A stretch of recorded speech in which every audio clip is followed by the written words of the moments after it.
Aha! I got it. Don't ask me how. That was weird. I just wanted to say a few things. I'm sorry about my voice. It just doesn't seem to be getting any better. I really want to start doing Electric Universe videos again. I think I'm going to get an AI voice and start letting that read for me for now, so I can get back to doing what I do. Anyways, I got this information from Candace Owens. Occasionally I watch her. And this guy, Rob Skiba, who did this presentation, died under mysterious circumstances. And I thought we'd check out 35 minutes of it, followed by a chat with Andy and Nick, and then a couple of Vilikovsky videos to end it. And, I really am sorry about being fooled by the Kaku AI videos, but you guys sniffed it out. Now I'm up with AI. I had no idea it had gone that far. Boy, so I'm going to get an AI voice to start doing my reading for me until I can get better. Then I can start doing Electric Universe videos again. I just wanted to say a special thanks to Jack Forbes, James Scott, Cornhill Refrigeration, and who came through with PayPal donations. First ones in a long time. And of course my Patreons, Patrick O, Electrically Shocked Greg, and Warghoul84. Thank you so much. You're all I got, but every little cent matters. And let me tell you, you help me more than you know. Alright, without further ado, we're going to get to the movie. I hope you enjoy it. And I'll catch you on the other side.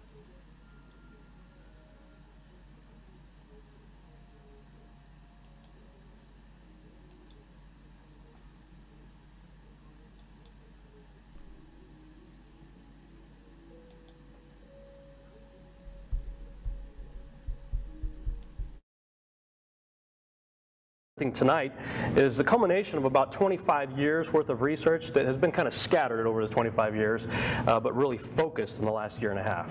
Last year and a half, it's all I've done from the time I wake up to the time I go to bed.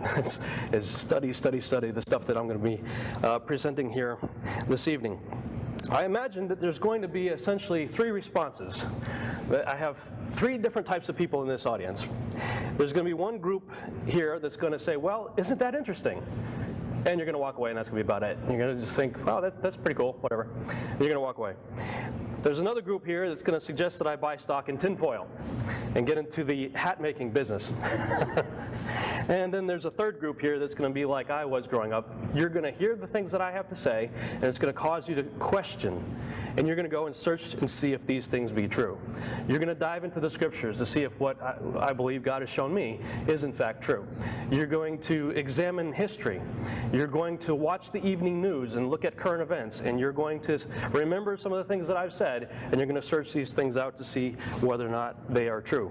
My hope is that all of you fall into the third category. That you don't take anything that I say as the gospel truth. This is not thus saith the Lord.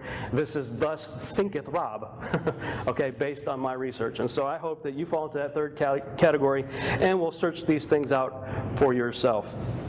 My journey really began with this scripture right here. As it was in the days of Noah, so shall it be at the coming of the Son of Man. Of course, that's a reference to the last days. How many of you think we're getting pretty close to the last days?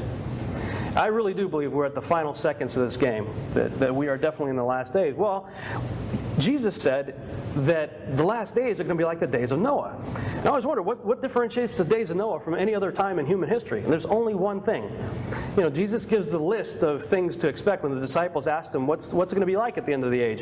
And he gives Matthew 24, right? All these signs are going to happen. But there's always been wars. There's always been rumors of wars. There's always been pestilence. There's always been earthquakes. There's always been most of the things that Jesus lists in Matthew 24. So what differentiates the days of Noah Noah from any other time in human history. And oh, by the way, when we think about the days of Noah, it's not just the flood.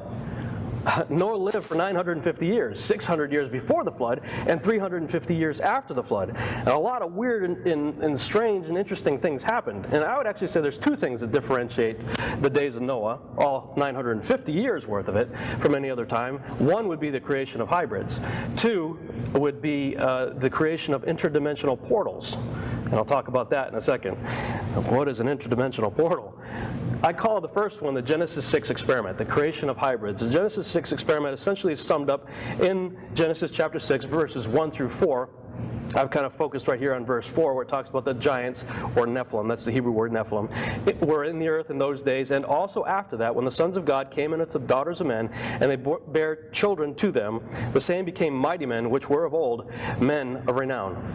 These are angels, not the sons of Seth. The sons of Seth is a theory that frankly I think is so absurd I'm not really going to spend much time talking about it, but I know they teach it in seminaries. I think Pastor Mike could probably attest to that. They do teach it in the seminaries today, that the sons of God in this passage is the sons of Seth mating with the daughters of Cain. I'm like, well, how do you produce Og of Bashan? He's 15 to 18 feet tall. You know, Goliath, 9 to 12 feet tall, depending on who you read, and the definition of a cubit. Kissing cousins are not going to produce Og of Bashan or Goliath. So something else is going on there. And throughout the other texts, like Job, sons of God are angels. So I don't need to go much farther than that. These are documented skeletal remains and historical characters that we can look at in history and in the scriptures and validate the fact that giants did in fact exist. You got a 6-foot man there, it's kind of average Joe Blow there on the left, and then you got this Caesar right there, 8 foot tall. You got Goliath, you got Og of Bashan, all the way up to this guy, this skeletal remain that was found by the Carthaginians. I always get that name tripped up. Carthaginians in 650 BC, 36 foot tall guy. These are documented in history. Numbers chapter 13, verse 33, the spies go into the land, right? And what did they say? They said, wow, we look like grasshoppers by comparison. Okay, the little guy on the left is a 6-footer. I'm 5'11", so that's roughly me. Put me up against a 36-footer, and I'm going to feel like a grasshopper. I'm going to look like a grasshopper in his eyes, and I'm going to feel like one in my own eyes. Amos 2:9 describes the Amorites as the size of cedar trees. Amos 2:9. Now either God's in the habit of telling tall tales, a fish tale so to speak, or he's being literal. I choose the latter. I believe that we should take Scripture literally whenever possible. That being the case, Scripture says that the giants, the Amorites, were the same size as cedar trees. Cedar trees start at 35 feet and go up to 150 feet, the cedars of Lebanon. So I'm going to talk about that in another teaching in a lot more depth called the Archon Invasion. But there are extra biblical texts, like the Book of Enoch and others, that go into more detail about what happened in Genesis 6. The Book of Enoch says that 200 fallen angels, a class of angels known as the Watchers, landed in this location right here. This is the center of a mountain range in southern Lebanon known as Mount Hermon. Now keep your eye right there as the camera pulls back and just kind of look at the outline of the topography right there. It's very interesting that it actually forms the shape of a goat. And one of the worst of the fallen angels was one by the name of Azazel. And Azazel is always associated with the goat. And you see that in Leviticus chapter 16. The scapegoat is in reference to Azazel. I find it interesting that the land itself actually kind of looks like a goat head. This gentleman depicted here is David Flynn. He recently passed away, but he turned the world upside down with some of his research, and he was able to figure out that location is 33.33 degrees north by 33.33 degrees east from the Paris prime meridian. Very interesting. What's 1/3 of 100? 33.3333%, right?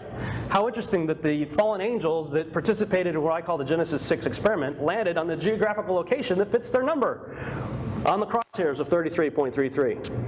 Something else David Flynn pointed out is that if you put a little marker there, and you can do this for yourself, that what I showed you there is from Google Earth. I did it for myself to check it out. But you can put a marker there and then draw a line from there to the Paris prime meridian. We go by Greenwich today, but originally it was the Paris was kind of the standard for a long time there. And that is, in the occult, is referred to as the Devil's Line. You can draw a line from Mount Hermon to the Devil's Line, the Paris prime meridian. It's 2,012 nautical miles. Interesting.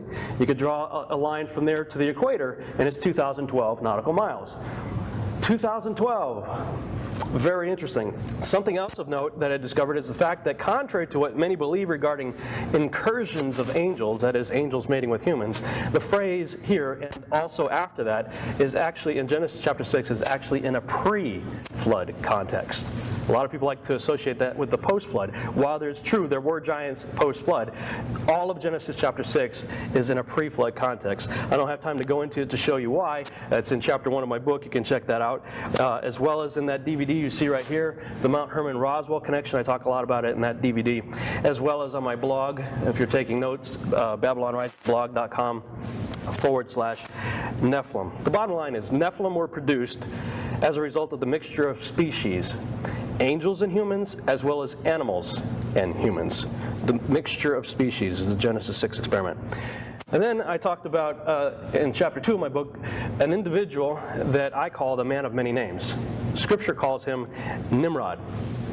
In the post-flood world, not long after the flood, an individual came along, Nimrod, who decided to build a tower that might reach into heaven. Well, I don't believe it has anything to do with height, personally. God didn't freak out when we built the World Trade Centers. He didn't freak out when we built the Empire State Building. You know, God gets pretty upset about what's happening there. And it says that the top of this tower might reach into heaven. And God says something interesting. He says, now whatever they imagined to do would not be restrained from them. That at least theoretically, whatever they were attempting was possible. So God decided to go down there and disrupt their languages and confound their languages. I believe when it says reach into heaven, it's talking about what we might call today a stargate, a portal, an interdimensional pathway from this world into the heavenly realm. And if you read some of the extra biblical texts, like the book of Joshua, which is referenced, the book of Joshua is actually mentioned several times in our canonized scripture. It says that there were 3 groups that were aligned with Nimrod. One wanted to go in and assault the angels with bows and spears. Another group, they were going to try to kill God, which is reminiscent of Revelation 19:19, where the armies of the world are gathered in the plains of Megiddo to make war with the one coming on the horse, which is the Messiah. Right? And the other group wanted to set up their false gods in the Holy of Holies. And so God clearly was not happy with what they were trying to do, and he confounded their languages. And again, as it was in the days of Noah, so shall it be at the coming of the Son of Man, right? I don't know if any of you or how many of you have heard of Cern, but look up Cern. It's a very interesting facility. Look at this thing. The thing's huge. It's the Hadron Super Collider. Their stated objective is to recreate the Big Bang. Now, I don't believe in evolution myself, but I remember them teaching me evolution in school, and they said we got here from a Big Bang, right? So if we got here according to the way you think, and you want to, by a Big Bang, and you want to recreate the Big Bang, that can't be a good thing. They're trying to find the God particle. You know, what in the world are these guys doing? Look at their logo. It looks like 3 6s on top of each other. And everybody wants to talk about the separation of science and religion, right? They're usually, it seems like they're like this, right? You know, they're diametrically opposed. Well, it's interesting that all these scientists and people working over there on Cern decide to put the religious statue of the Hindu god Shiva outside the front door. Shiva is the god of destruction. They put the god of destruction, a huge statue dancing, looks like it's coming through a portal. What are these guys doing? As it was in the days of Noah. Remember, 600 before, 350 after. You got the Nephilim recreation through the hybrids in the before, and you got the 350 years after, where they're doing stuff like the Tower of Babel, which I believe this is just a repeat of that. And when we look at the biblical account, it says God was not happy about that whole situation, so he decides to go down there and confound their languages, right? Now, Scripture attests to this, but some of the extra biblical books go into a lot more detail, that the languages went from 1 language to 70 languages. And as a result, everybody was serving under this one man, Nimrod. They all went away talking about the same individual, but now he went by different names. And I cover this pretty extensively in my DVD series, Mythology and the Coming Great Deception. It's also in chapter 2 of my book. These are just some of the names that Nimrod became known by in antiquity. Gilgamesh, Baal, Melkart, Adonis, Dumuzi, Dionysus, Bacchus, Mithra, Orion, Apollo, Tammuz, and Osiris. For the sake of this discussion, I'm going to focus on just a few of them: Gilgamesh, Orion, Apollo, and Osiris, because I believe each of those names play a part in the latter part of Matthew 24:37 when we're talking about the Son of Man returning. In other words, our day. Why we need to be paying attention to some of these names. How many of you would agree that the beast spoken of in the book of Revelation is the Antichrist? Would you agree that the beast in Revelation is the Antichrist? Yes? Okay. I began to think about the last days, and Jesus said that it's going to be a time that there's never been a time like it before, and there never will be again. It's the most significant time in all of human history. And so I started to think, is God really going to leave us hanging concerning the details about some of these characters like the beast, the Antichrist? Are we really going to have to question who this individual is? Or does God tell us who he is in the scriptures? I believe God tells us who he is, because Amos chapter 3 says that he doesn't do anything except that he tells his prophets first, ahead of time. And so for the most significant time in all of human history, that'd be a pretty significant detail to provide for us, I would think. So that's the subtitle of my book, Babylon Rising, and the first shall be the last. Let's look at the beast. Let's try to identify the beast. Revelation chapter 17 gives us a lot of descriptions of this beast. It says, the beast that thou sawest, now the angel's describing this image, this creature, this seven-headed beast that John sees. And he's like, what is this all about? So the angel says, the beast that thou sawest was and is not and shall ascend out of the bottomless pit. Where does the beast come from? Oh, you mean it doesn't come from the European Union? From the Vatican? From Iran? From Iraq? Kenya? Hawaii? A lot of people out there saying Obama's the Antichrist. It says that the beast comes out of the bottomless pit. I don't know how all these eschatology teachers teaching it's the revived Roman Empire and European Union, like, dude, read Revelation 17. It says the beast comes out of the bottomless pit. And then it goes on to say that the beast that was and is not and yet is. Well, that's interesting, because in the beginning of Revelation, Jesus is referred to as what? The one who was and is to come. Here's an antithesis, Antichrist, the one who was and is not and yet is. Interesting. It goes on to describe the seven-headed beast. It says there are 7 kings. Now, throughout Scripture, a lot of times beasts represent kingdoms. In this case, this beast, this Antichrist kingdom, has 7 heads. What's the head of a kingdom?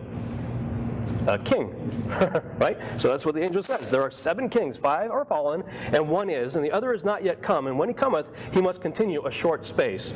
He goes on to say, and the beast that here's that phrase again, that was and is not, even he is the 8th, and is what? Of the 7. So he's one of the 7 heads, this character, and goeth into perdition. The list I'm about to show you, I got from an individual named Peter Goodgame.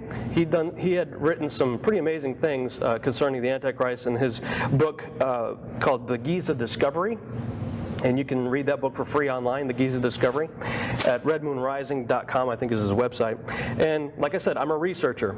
So I research that which was searched by others before me. And footnotes, they are my friend and they are my enemy. I love footnotes because I love to see what an author, what his sources are.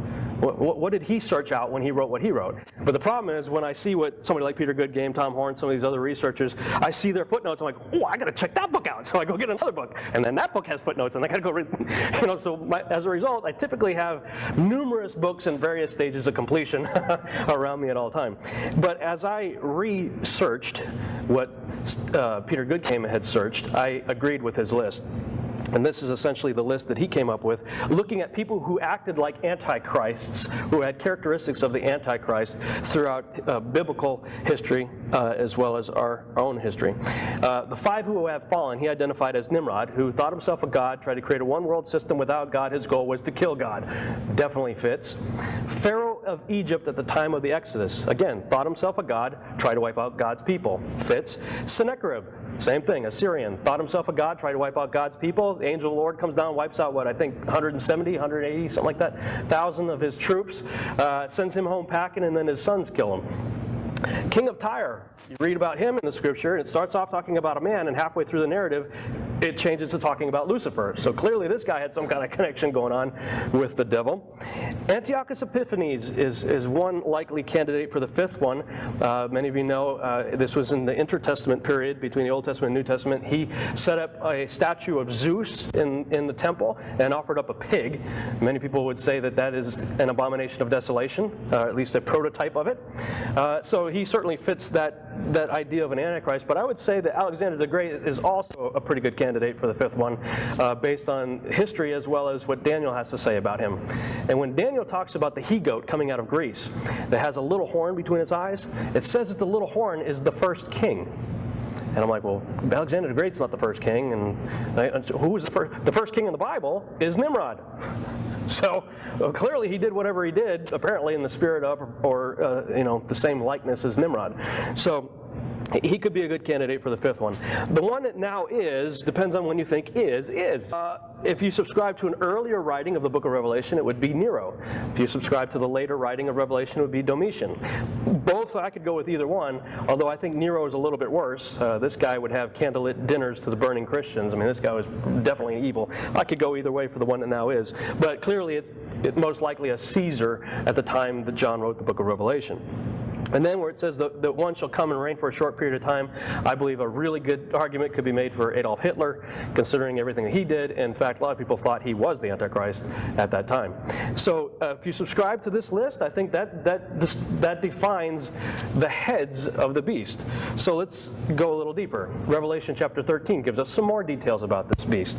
It says that one of his heads, as it were, had a mortal head wound, right? He had a mortal head wound that is healed. And all the world wonders after the beast. Okay, well, let's look at the list and see who had a mortal head wound. The book of Joshua says that it was Esau that cut off Nimrod's head. That's definitely a mortal head wound. In fact, according to the story, he did it right before he came home and sold his birthright for a bowl of beans, which is a very interesting story. But I find it interesting that here's this mighty hunter, right? His dad loved him because he's such a great hunter. Comes home after a day of hunting and sells his birthright for a bowl of beans? What? Joshua tells you he just got finished cutting off Nimrod's head and that Nimrod's boys were after him, and he's basically like, what do I care about my birthright? I'm a dead man anyway. Just give me something to eat. Interesting. Pharaoh of Egypt, no, he did not have a mortal head wound. Neither did Sennacherib, king of Tyre, Antiochus Epiphanes, or Alexander the Great. None of those guys had mortal head wounds. Nero is said to have stabbed himself in the throat. Okay, if we consider the neck part of the head, we can give it the benefit of the doubt and say maybe he's a candidate. And according to history, Hitler supposedly shot himself in the head, although recent forensic evidence suggests otherwise, but that's a subject for a whole other seminar. So, we can look in the Old Testament for another description. One of the titles used most for the end-time tyrant in the Old Testament is the Assyrian. Which one of these guys is an Assyrian? Only one. Nimrod. And the latter part of that, Revelation 13, where it says, and they worshiped the dragon which gave power unto the beast, and they worshiped the beast, saying, who is like unto the beast? Who is able to make war with him? It's curiously similar to a statement made in the Epic of Gilgamesh. Again, Gilgamesh is Nimrod. Who can compare with him in kingliness? Who can say, like Gilgamesh, I am king? Just putting it out there. It's awfully similar. And while we're making some comparisons, let's look at some more here. Gilgamesh is said to be part God, part man. Jesus is God and man, right? Well, there's a similarity there. The Epic of Gilgamesh says that he was 1/3 man and 2/3 God. What's 1/3 of 100? 33.33%. What's 2/3? 66.6%. Interesting. And the 1/3 part of man, we are carbon-based organisms, right?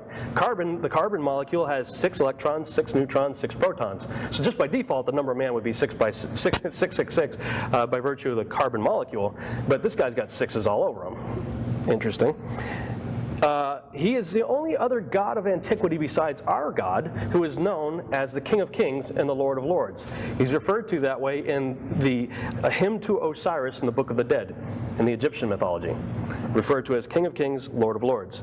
His symbol is a cross. In this case, for Osiris, it's the Ankh. But for Mithra, Tammuz, and others, several other names that he is known by, they were all known by the symbol of a cross. Incidentally, that was the god of the Romans was Mithra. And so I find it awfully interesting that the Son of God was actually crucified on the symbol of a sun god. Very interesting. Throughout antiquity, these characters are depicted as dying and resurrecting figures. Although it's symbolic, they haven't done so literally yet, but they're usually associated with December 25th and the whole winter solstice deal. These are dying and resurrecting sun gods, and all has to do with the sun. And he, in the Greek mythology, is Apollo, who is the son of God, Zeus. So there's a lot of similarities between this character and our Savior, but they're all antithesis. You see what I'm saying? Christ, anti-Christ. He rules from elsewhere, just like our Savior is in heaven right now, although this character is in Hades. And interesting, when we go to Revelation 9:11, 9:11, that's interesting too, isn't it? 9:11. Revelation 9:11. And they had a king over them. Them is the scorpions, that are the locusts. I mean, they come out, they look like scorpions, I guess. Which is the angel of the bottomless pit, whose name in the Hebrew tongue is Abaddon, but in the Greek tongue hath his name Apollyon. Apollyon is a derivative spelling of Apollo.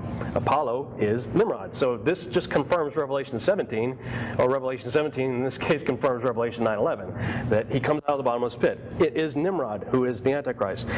Interesting to note that recently there have been some peculiar finds. Archaeologists are finding stuff.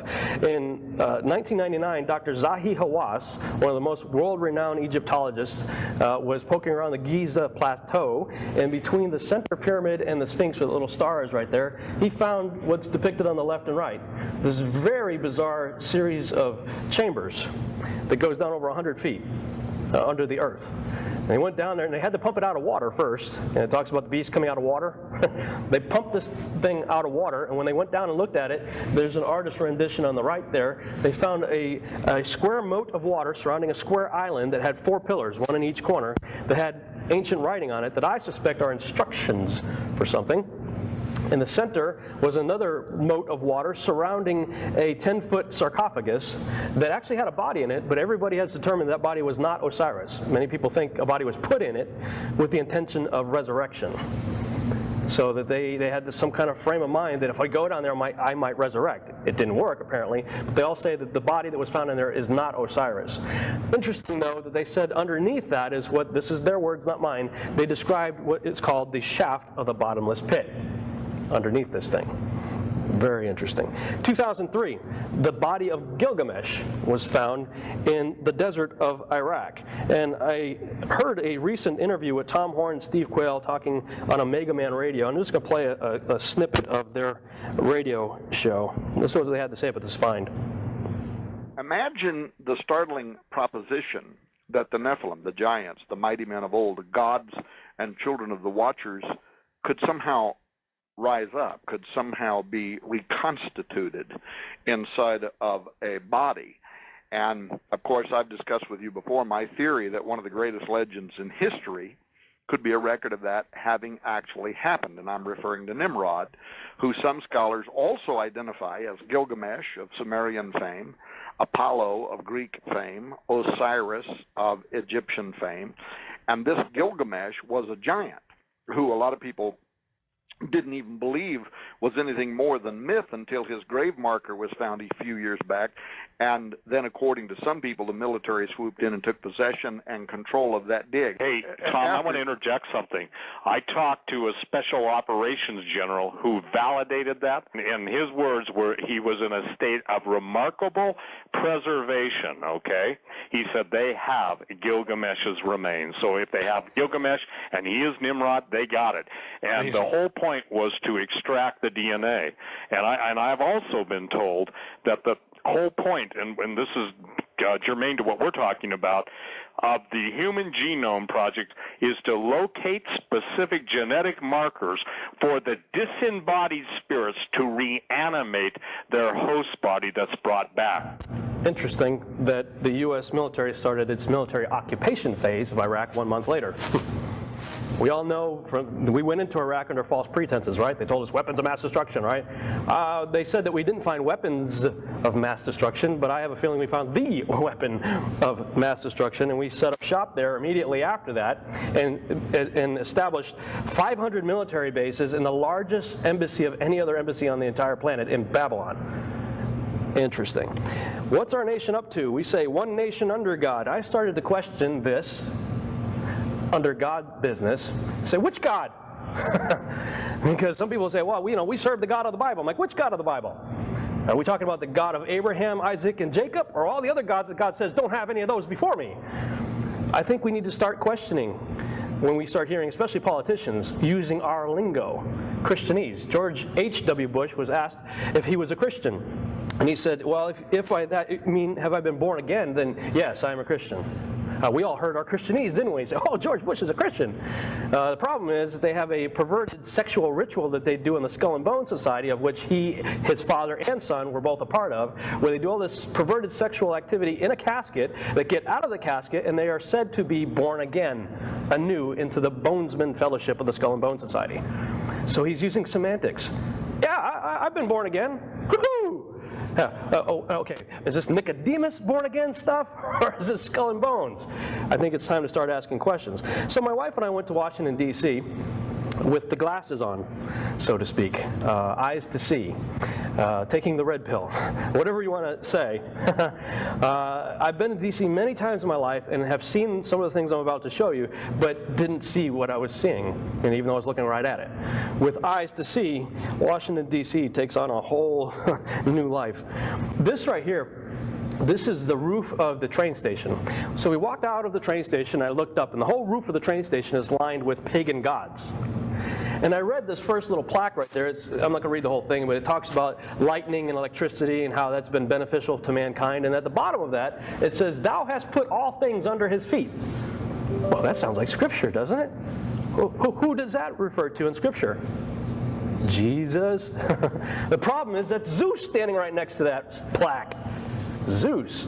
Washington, D.C. is full of Zeus worship.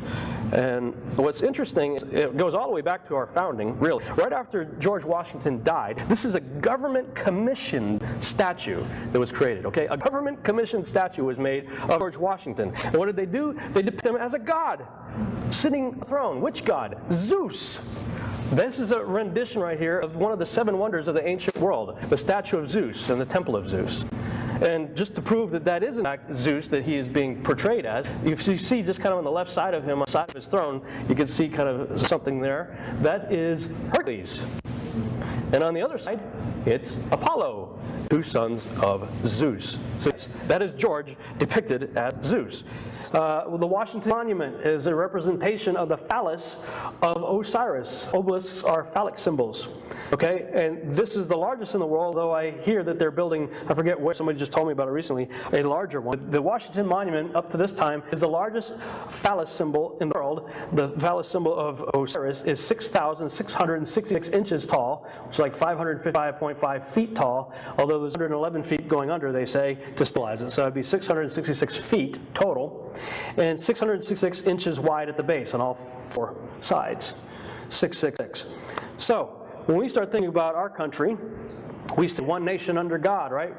And people like David Barton will have you believe that our founding fathers were Christians, and this was a Christian-founded country.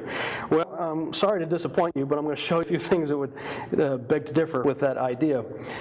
Yes, there were Puritans on the boat, there were Pilgrims on the boat, but there were also Rosicrucians on the boat, Illuminists on the boat, Freemasons on the boat, and unfortunately those were the guys that wrote up all our documents and designed Washington, D.C. and built all the buildings. Those guys were not Christians.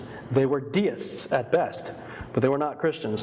When we think of Osiris, America, and the number 13, number 13, how many of you remember growing up and being told about the Betsy Ross flag and the 13 colonies and all that 13? Well, we've got the Great Seal of America that has the eagle on the front and the pyramid on the back, and I got the Betsy Ross flag there. So we got 13 steps on the Great Seal's pyramid. 13 letters in the Latin phrase annuet coeptis, 13 letters in E pluribus unum, 13 stars above the eagle. That's the Star of David there, but that has nothing to do with David. The Star of David is not a good thing. 13 bars on the shield, 13 leaves on the olive branch, 13 arrows, 13 original colonies, 13 signers of the Declaration of Independence, 13 stars and 13 stripes on our original Betsy Ross flag. What's the big deal with 13? Well, in the mythology, Osiris was hacked up into 14 pieces, but one of them was missing, and that's the one that was fashioned into an obelisk. So really all you have left is 13 pieces of Osiris. So everything to do with Osiris revolves around that number, and so does just about everything in our country by the Illuminists who worship him. Everybody was taught, if you went to the same secular schools that like I did, that the Betsy Ross flag, right there, the 13 stripes, 13 stars, was done by Betsy Ross. The problem is you can go to history.org and they say there's absolutely no historical proof whatsoever that Betsy Ross ever made an American flag, or that Washington had anything to do with it either. And in fact, apparently the whole story is made up by one of her descendants, a guy by the name of Canby. Made up the whole story. There's no historical documents whatsoever to validate that story, yet that's what we were all taught. So who did create the flag? Well, there's an individual by the name of Francis Hopkins that History.org identifies as most likely the designer of that flag. That guy was one of the 13 signers of the Declaration of Independence. He had a strong interest in designing symbols and played a key role in creating the Great Seal of the United States, which I'm going to talk about in a minute, what all the iconography on that thing represents. He's the guy that they credit for creating the 13 stripes and the 13 star flag. Well, I would say if you're really interested in going deep in this, because we don't have time to go a whole lot deeper in that, check out Chris Pinto's documentaries. He's got some outstanding documentaries. These are just a few of them. The Hidden Faith of Our Founding Fathers, The New Atlantis, Riddles in Stone, and Eye of the Phoenix. They will really open your eyes. Let's take a little tour of Washington, D.C. Sadly, we only had 5 hours there, and you can't see much in 5 hours. You need like 2 weeks to go through Washington, D.C. So we had to be very intentional about the places we went to and the things that we looked at. So of course we went to the Capitol building, but before I show you that, who can tell me what D.C. stands for? District of Columbia. So our country is ruled by the District of Columbia. Well, who's Columbia? So start asking the questions, right? Well, we walk over there to the Capitol building, and there's Columbia perched on top. And if you notice, she's standing on like a globe, and it says E pluribus unum right there. Who can tell me what E pluribus unum means? Anybody remember from school? Yes, out of many one. What were you taught in school that means? E pluribus unum, out of many one. What were you taught in school? What did they tell you that means? Yeah, many states, one nation, a lot of ethnicities, we're all a melting pot, one nation. That's what we're taught. The problem I have with that is that symbols, whenever you look at a symbol, the iconography contained within a symbol has to harmonize with itself. Okay? So now we have a pagan goddess on the top of our Capitol building and a pluribus unum at her feet. What's going on there? Well, we walked into the Capitol building, and there's the original sculpture that the one on the roof was made from, right there. And we go into, this is in the visitor center, we go into the movie theater place there when they give you a little movie on the history of the making of the Capitol building, the building of the Capitol building. And it starts off by calling it the Temple of Liberty. And I turned to my wife at temple. Temples are for gods. Right? What God? Well, we just passed her in the hallway. Who is she? Who is Columbia? She is known as the Queen of Heaven. All throughout the scriptures, all throughout ancient history, throughout many cultures, she has many names. Semiramis being one of them. Ishtar, from which we get Easter. Isis, Columbia, Liberty, Diana, Venus. These are just a few of her names. Just like Nimrod, she's the wife of Nimrod, Semiramis. She's an interesting character, by the way. My research has shown me that Cush had a daughter named Semiramis, whom he later married, his own daughter, and produced Nimrod. Okay, so that means that Semiramis is Nimrod's half-sister and mother. And then Nimrod turns around and marries Semiramis. So now his wife is also his half-sister and mother. And in her incarnation in the mythology of Isis, after Osiris is hacked up into 14 pieces, only 13 of which were found, she fashions an obelisk to represent the missing piece, which was his phallus, and somehow gets impregnated, which I just think is some way of talking about artificial insemination. Gives birth to Horus, who in our Bible is Tammuz, who later marries Semiramis. So if you want to look at scripture, who's the whore of Babylon? That's her. Okay? And she's always has to do with sexual stuff. That's the whore of Babylon right there. So a lot of people like to try to take some of these titles in the scriptures and make them allegorical, metaphorical, everything's symbolic. You know, maybe it's New York City. That's the whore of Babylon right there. Now, our country, the District of Columbia, clearly worships her in the Temple of Liberty. So we walked into, oh, by the way, that takes on a whole new meaning, E pluribus unum. When you take the iconography of a symbol and harmonize it with itself, it's talking out of one person, many names. Many gods represented by one person. All right? We go into the rotunda of the Capitol building. And this is where the lower level there, you got these nice pretty paintings, that's where people like David Barton from Wall Builders Association likes to focus on those. And he travels all around the country going to churches saying, we have a Christian heritage in this country. Our founding fathers were Christians. How many of you were taught that? You know, George Washington, all these guys, no, they weren't. Jesus said you'll know them by their fruits. All right, and David Barton likes to take selected quotes from people like Thomas Jefferson that sound good, but he conveniently ignores all the other quotes that Thomas Jefferson made that are clearly antichrist. Totally antichrist. These guys were deists. They were not Christians. And the proof is all over Washington, D.C. if you have eyes to see. Yeah, look at the lower pictures. Yeah, they look like Christian heritage. But the further up you go, looking up into the womb of Isis, because that's what the dome represents, you have the phallus of the Washington Monument, and you have the womb, and in the middle, you have the reflecting pool, which connects the two. When you're standing in the rotunda and you look up, the top part there is called the frieze of American history. And it starts with Columbus and goes all the way around to the Wright brothers' first flight. And it depicts various scenes of our country's history. But you don't get much past Columbus when you see this. Montezuma and Cortez and the Aztec calendar stone that everybody's talking about, December 21st, 2012, it's all based on the Mayan calendar. There it is. What does this have to do with American history? Now, if you want to talk Americas and North, Central America, and South America, okay. The problem is the rest of that painting is all about the United States of America. So why is this depicted there? Well, we'll talk about that in a minute, but let's keep looking up. The further up you look, the more occult it gets. You see 72 pentagrams there. Pentagrams in the occult are known as binding utilities. So there's 72. 72 is a high occult number. 13 is, 33 is, 72 is. There's a lot of numbers that the occult loves, 72 being one of them. So you got 72 pentagrams right here surrounding a painting called The Apotheosis of George Washington. Apotheosis means ascending into godhood, turning a man into a god. So there's George Washington in heaven depicted as a god in our Capitol building, right? What's the commandment say? Thou shalt have no other gods before me. Well, okay, if this is supposedly a Judeo-Christian founded country, and this is supposedly a scene in heaven, well, you might think you'd see something, you know, like maybe Abraham, Moses, Jesus maybe, Gabriel, Michael, somebody? No, that's not who you see there. You see Neptune there. You see Ceres there. You see Vulcan there.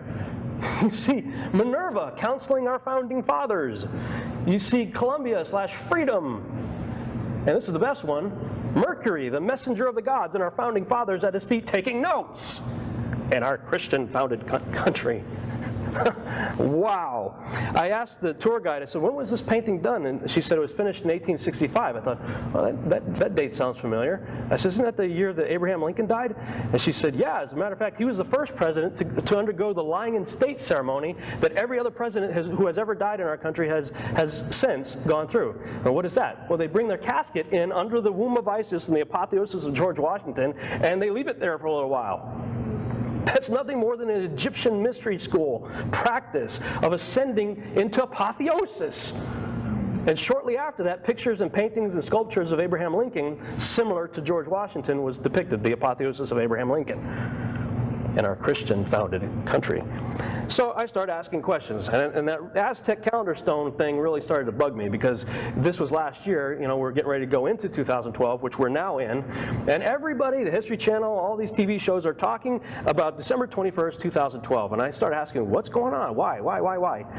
And so I have to start looking at America's iconography. We've got the Aztec calendar stone depicted in the Capitol frieze of American history, and I start looking at the peculiar imagery on the Great Seal of the United States. And I have to give credit where credit is due.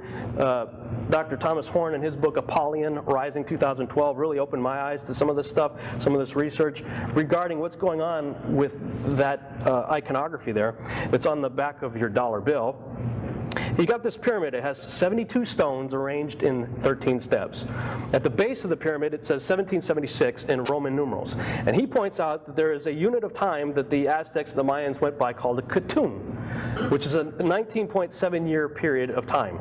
And they said that the first could tune in a cycle of 13. You also have to remember that 13 is a big number for those who are in the occult, mainly because of Osiris. How many pieces were found? 13. Well, there's 13 of them shown here on the Great Pyramid, starting in 1756 and ending in 2012. That's interesting. Okay, so that's that. Now, the front of the Great Seal depicts the eagle. The problem is that this stuff is all designed by Masons, and Manly P. Hall is one of the most prolific writers of Freemasonry. He says basically, we got you all fooled. That's not really an eagle. He says that's a conventionalized, stylized phoenix. It's not an eagle. It's a conventionalized phoenix. Well, what's the phoenix? In Egyptian mythology, it's the Bennu. The Bennu is the soul bird of Osiris that represents resurrection. What does a phoenix do? It dies and it is reborn out of its own ashes. It's the soul bird of Osiris. And what does it have in its beak? E pluribus unum. Nimrod. Many names, one individual. Out of many, one. The symbols have to harmonize with each other. And so I started flipping over my dollar bill, and I'm looking at the thing, and I'm like, okay, what's really going on here? And I was looking up, who had the hand in designing this. I told you one of the guys. The other guy is Charles Thompson, had a hand in designing the Great Seal. He's one of the creators. He was a big fan of the Roman poet Virgil. And so we got some of these Latin phrases on our dollar bill there and on the Great Seal, like annuit coeptis. Well, that means favors undertakings. Well, that's an incomplete phrase. Who favors our undertakings, and what undertakings are we favoring? Well, you have to go look at his inspiration, Virgil. Virgil is credited for writing a number of books. And one of them, he says right here, from this work, it says, all-powerful Jupiter. Jupiter is the Roman name for Zeus. Scripture tells us that Zeus is Lucifer. Revelation chapter 2 talks about the seat of Satan that was in Pergamum. Well, the seat of Satan that was in Pergamum was the altar of Zeus. He's the prince and power of the air. I mean, he's the air god. It's Zeus. So Jupiter / Zeus / Lucifer, assent to my bold attempt. That's a Latin phrase right there that I have highlighted. That's where he derived annuit coeptis from that phrase right there in Virgil's work. Okay, so he's talking about Lucifer assenting or approving of my bold attempt in that case. Now, we have another Latin phrase, novus ordo seclorum, which means a new order of the ages. Well, where did he get that from? Well, he got that one from this writing of Virgil's, where it says, Muses of Sicily, let me sing a little more grandly. Now the last age of the Cumaean prophecy begins. The great roll call of the centuries is born anew. That's the Latin phrase right there. He pulled that Latin phrase, and that's what morphed into novus ordo seclorum from that right there. But let's continue. It says, now virgin justice returns old Saturn's reign. Saturn is also associated in mythology with Lucifer. With a new breed of men sent down from heaven. Only favor the child who's born, pure Lucina, under whom the first race of iron shall end, and a golden age rise up throughout the world. Now your Apollo reigns. Who's Apollo? Nimrod. He will take on divine life. And this is interesting. He will see gods mingled with heroes. Is that talking about Daniel 2:43? Which says, and they, who's they? Shall mingle their seed with the seed of men? I'm just throwing it out there. And be seen by them and rule a peaceful world with his father's powers. Who's Apollo's father? Zeus, Lucifer.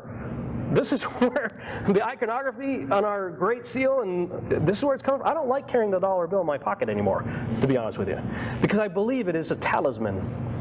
It is something infused with evil symbolic gestures on this thing. And a talisman, people, when the occult would create a talisman, they would pray over it and infuse it with mystical evil power. And then you send it out, and it goes into circulation. That's why we call it currency. We're passing this thing all over the world. The whole world becomes dependent on it. Odd. So I began to look at all of the symbols in the iconography, and reckoning that they all have to harmonize with each other, I decided to see if I could decipher this. And this is just my interpretation. This is not thus saith the Lord. This is thus thinketh Rob. Okay? So don't go out here taking this as gospel or anything. But this is what I believe the iconography is saying. And incidentally, the eagle is on the front of the Great Seal and the pyramid's on the back. So if you were to split it, you would think that the eagle should be on the left and the pyramid should be on the right, because we read left to right, right? Well, if you look at the dollar bill, they flipped it. The pyramid's on the left and the eagle's on the right. Interesting, the original design had the eagle on the left and the pyramid on the right, but Henry Wallace, the 33rd Vice President of the United States, and FDR, the 32nd President of the United States, both 32nd degree Masons, were heavily influenced by an occultist by the name of Nicholas Roerich, especially Henry Wallace. That actually got Wallace into some trouble, his association with Nicholas Roerich. And under his guidance, they decided to flip it. So reading left to right, the way it is right there, I believe it's saying Zeus/Satan favors our undertaking, that which we do under Osiris's watchful eye. Why do I say Osiris? It's because there's the all-seeing eye right between Anuet and Coeptus, indicating who I think favors our undertaking, right? What it's all about. An undertaking that started in 1776 and will be completed in 2012. Again, by what the pyramid says. At that time, we will usher in the new order of the ages, Novus Ordo Seclorum. It is in you, O Lucifer, that we put our trust to help us raise your son. Again, I think it's strategic that they put "in God we trust" in capital letters. In our Judeo-Christian way of depicting God in writing, we usually capitalize the G, right? And all pagan gods are little g. Well, what if you just capitalize everything? That's a convenient way of hiding some things, I think. Just putting it out there. Like a phoenix rising out of the ashes of death, under the sign of Saturn, Apollo, Nimrod will rise again. That Star of David has nothing to do with David. It has more to do with Saturn than anything else. The Star of Remphan, that Stephen referred to in the book of Acts. Thus, the one false god, represented by many names, shall reign anew, e pluribus unum. That's what I believe the iconography is saying, that all the symbols have to harmonize with each other. That's what I believe it is saying.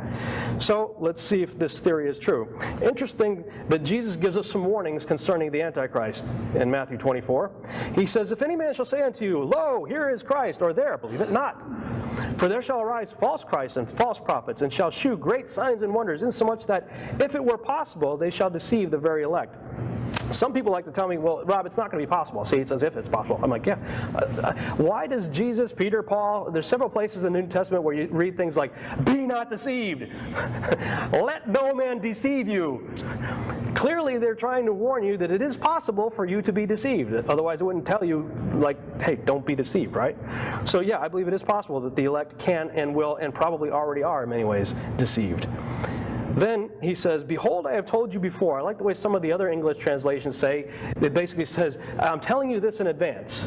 In other words, pay attention, I'm about to show you something really wild here. You really need to know what's going on. Because then he goes on to say some very interesting things. He says, wherefore, if they shall say unto you, behold, he is in the desert. Where was Gilgamesh found? In the desert of Iraq. Go not forth. Behold, he is in the secret chambers. What secret chambers were found in 1999? The tomb of Osiris, that seems to have something to do with resurrection, and the shaft of the bottomless pit. Believe it not. And then Jesus tells you what we should be looking for. He says, for as the lightning cometh out of the east and shineth even unto the west, so shall also the coming of the Son of Man be. That's what we should be looking for. All right? Then he makes this statement. For wheresoever the carcass is, there will the eagles be gathered together. That's really cryptic, very strange. Now, some English translations and more modern ones change the eagle to vultures because they say, well, see, it's going after a dead thing, a carcass. And eagles are known as birds of prey. Yes, they do go after dead things too, but they're typically a bird of prey that goes after alive things. So I think it's correct when it says eagles. Well, what's Jesus talking about there? Well, we already identified a carcass, pretty significant one that was discovered in the desert of Iraq. On the other side of the roof of the train station were two eagles. And knowing what Manly P. Hall has to say about eagles depicted in our government iconography, I'm thinking of those as two phoenixes. Look at what it says there. It says, let all the ends thou aimst at be, thy countries, thy gods, and truths be noble, and the nobleness that lies in other men, sleeping but never dead, will rise in majesty to meet thine own. That's awfully peculiar, especially with these glasses on. So, we are winding down our trip, and I'm just kind of wishing we could spend more time there in Washington, D.C., because I'm seeing so many things. Well, I look over and I see these two large metal eagles perched on top of poles. eagles. Oh, I got to go check that out. So we go over there to see what the eagles are looking down at.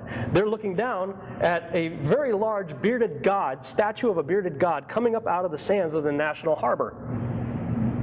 And the name of this statue is called the Awakening. What in the world is this thing doing in the National Harbor? This massive bearded god statue of a bearded god coming up out of the sands of the National Harbor, and it's called the Awakening. Makes you wonder. And before I go too much farther, I'm going to ask that you please not question my patriotism. Okay? I've done my time for God and country. I spent 8 years in the service, willing to lay my life down to preserve the things that this country is supposed to stand for. Okay? Please don't question my patriotism, because it really disturbs me to say some of the things that I feel like I have to say, because this is what the research is revealing to me. People ask all the time in eschatology seminars, where is America in prophecies? You know, we're the world empire right now. Where are we? Sadly, it looks to me like we're playing on the wrong team, because I believe we're right there in Matthew 24:28. Where it says, for wheresoever the carcass is, there will the eagles be gathered together. Where has our troops been for the last 10 years? In Babylon? And every one of our military uniforms, we are covered from head to toe with eagles, from the top of our head to the bottom of our feet. Eagles on our hats, on our patches, on our buttons. Eagles everywhere. Was Jesus looking forward prophetically in time and seeing a bunch of eagle-wearing individuals gather around a carcass? There were giants in the earth in those days. And also after that, when the sons of God came in unto the daughters of men, and they bare children to them, the same became mighty men, which were of old, men of renown. This is Dabu 7 with what is checking out to be a pretty big find here. We are talking about the cache of information that was released through FOIA pertaining to the Hillary Clinton emails. And in it, there was talk of Nephilim and Gilgamesh being discovered in this. You can open up this in a PDF viewer, and you can see for yourself that this is very real, that this was in there.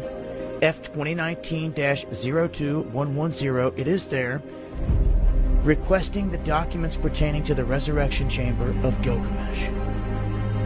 The same Gilgamesh that I told you years ago. They found his body in Iraq, and it disappeared. They wanted to know the location of his body and the location of the buried Nephilim.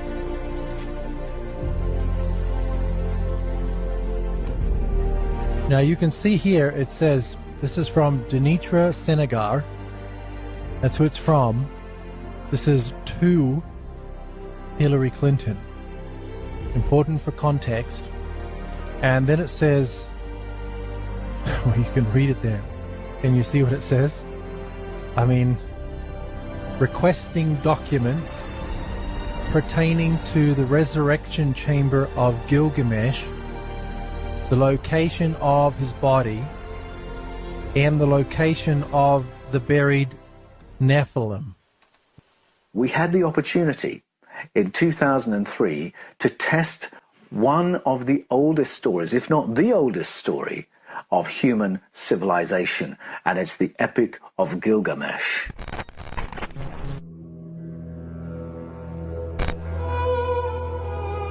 Now, Gilgamesh is a really interesting figure. The Sumerian and Babylonian narratives speak about rulership over human beings, or kingship, as having come down from the skies. It's those who've come down from the skies who govern over human society for a long, long time, aeons and aeons. And then there comes a point where they hand over to human kings, and they somewhat recede into the background. In that story, there's a crossover king, a hybrid person called Gilgamesh. He's part sky people, part human. In April 2003, a German-led research team announced it had found King Gilgamesh's tomb. It was an incredible moment in the history of religion and archaeology. Not much more than a month after the first US invasion of Iraq under George H.W. Bush, a research team led by Jörg Fassbinder of the Bavarian Department of Historical Monuments in Munich announced the incredible discovery they had made. With scarcely contained excitement, Fassbinder spoke to the BBC and said, The most surprising thing was that we found structures already described by the Epic of Gilgamesh. We covered more than 100 hectares. We have found garden structures and field structures just as described in the Epic. By differences in magnetization in the soil, you could look into the ground. The difference between mud bricks and sediments in the Euphrates River gives a very detailed structure. I don't want to say definitively that it was the grave of King Gilgamesh, but it looks very similar to that described in the Epic. We found just outside the city, in the middle of the former Euphrates River, the remains of such a building as could be interpreted as a burial place. What an outstanding opportunity to test the relationship of those mythologies against scientific fact. We could DNA test the remains of that person in the tomb marked Gilgamesh. Potentially, it was one of the most significant archaeological finds in history. Once the find had been located and cordoned off, the First Iraq War ended within a matter of days. Invasion which toppled Hussein. Astonishing discoveries were being made in Iraq, culminating in one of the most extraordinary claims anywhere for centuries, a claim which American forces have been strongly accused of confiscating, subsequently becoming the prime suspect as the driving force behind a complete suppression of these astonishing discoveries within the country. In April of 2003, Jörg Fassbinder of the Bavarian Department of Historical Monuments in Munich told the BBC's World Services Science and Action Program, quote, "I don't want to say definitively that it was the grave of King Gilgamesh, but it looks very similar to that described in the Epic. We found just outside the city, an area in the middle of the former Euphrates River, the remains of such a building which could be interpreted as a burial," Mr. Fassbinder said. In the book, Gilgamesh is described as having been buried under the Euphrates. He said the amazing discovery of the ancient city under the Iraqi desert had been made possible by modern technology. The most surprising thing was that we found structures already described by Gilgamesh, Mr. Fassbinder stated. We covered more than 100 hectares. We found garden structures and field structures as described in the Epic, and we found Babylonian houses. Here, predictably, is where the story goes silent. Due to conflict within the country, it was largely believed the excavations had been halted. However, it seems that the discovery of King Gilgamesh may not have been made in isolation. This footage was supposedly leaked to numerous places across the internet and has largely been put down as authentic footage of the find. Shortly after this was taken, reports state that American forces moved in and seized the find. He was the fifth king of Uruk, and his power was so mighty, many believe that the stories surrounding him are just myths that were built around his seemingly superhuman strength and endurance. However, serious scholars concluded that the story of Gilgamesh was nothing more than a fairy tale due to the astonishing story. Gilgamesh sets out on a quest to find the meaning of life and, finally, some way of defeating death. In doing so, he becomes the first epic hero in world literature. The grief of Gilgamesh and the questions his friend's death evoke resonate with every human being who has wrestled with the meaning of life in the face of death. Is this leaked footage of the tomb of Gilgamesh? So, we pick up in Genesis, right? He confounds the languages. Now, if you look through lots of ancient Hebrew literature, you'll see that they believe that there were 70 different languages that came out of the Tower of Babel. 70 different nations. I believe Hebrew was the original language, the language of God, and I believe through Abraham, the language of Hebrew was retained. And then you got 69 other people groups speaking 69 other languages. And then you have all these people going off with different languages, 69 different languages, talking about the same guy who was their former leader, but now his character becomes known by a number of different names through different cultures. These are just a few. Gilgamesh, Baal, Melkart, Adonis, Dumuzi, Dionysus, Bacchus, Mithra, Orion, Apollo, Tammuz, Osiris. You know, you start seeing characteristics of these gods, and many of them are almost identical. And you start saying, well, they're too similar to not be the same, and even in the way they're depicted often. Imagine the startling proposition that the Nephilim, the giants, the mighty men of old, the gods and children of the Watchers, could somehow rise up, could somehow be reconstituted inside of a body. And, of course, I've discussed with you before my theory that one of the greatest legends in history could be a record of that having actually happened. And I'm referring to Nimrod, who some scholars also identify as Gilgamesh of Sumerian fame, Apollo of Greek fame, Osiris of Egyptian fame. And this Gilgamesh was a giant who a lot of people didn't even believe was anything more than myth until his grave marker was found a few years back. And then, according to some people, the military swooped in and took possession and control of that dig. Hey, Tom, I want to interject something. I talked to a special operations general who was there when Gilgamesh's remains, and his words were he was in a state of remarkable preservation, okay? He said they have Gilgamesh's remains. So if they have Gilgamesh and he is Nimrod, they got it. And the whole point was to extract the DNA. So, flash forward a few years later, the tomb of Gilgamesh was found in April of 2003. And in this case, there was a body. And it was a very large body. And from all accounts that I had read and heard about this, the body was still very well preserved. Wherefore, if they shall say unto you, Behold, he is in the desert, go not forth. Behold, he is in the secret chambers, believe it not. For as the lightning cometh out of the east, and shineth even unto the west, so shall also the coming of the Son of Man be. For wheresoever the carcass is, there will the eagles be gathered together. In desert or secret chambers. This, I believe, is the home run scripture. This is where Yeshua himself says, then if talking about Antichrist in the last days in Matthew 24, then if anyone says to you, look, here is the Christ, or there, do not believe it. For false Christs and false prophets will rise and show great signs and wonders to deceive, if possible, even the elect. See, I have told you beforehand. Therefore, if they say to you, look, he is in the desert, do not go out. Or look, he is in the secret chambers, do not believe it. For as the lightning comes from the east and flashes to the west, so also will the coming of the Son of Man be. For wherever the carcass is, there the eagles shall be gathered together. They found a moat of water. They pumped the whole thing out. It was full of water, so they pumped all the water out. When they got the water out, this is what they found. There was a moat of water surrounding a square island that had 4 pillars that had ancient writing on it that I would believe are probably instructions for something. In the middle was another moat of water with a little island with about a 10-foot sarcophagus that was empty. The empty tomb of Osiris. Okay. 2003, Gilgamesh tomb was found in the desert of Iraq. One of the things they said about Gilgamesh from the Epic of Gilgamesh, who can compare with him in kingliness? Who can say, like Gilgamesh, I am king? What does the scripture say about the Antichrist? Who is like the beast? Who can wage war with the beast? Very similar. By the way, Gilgamesh was said to have been, according to the Epic of Gilgamesh, 2/3 God, 1/3 man.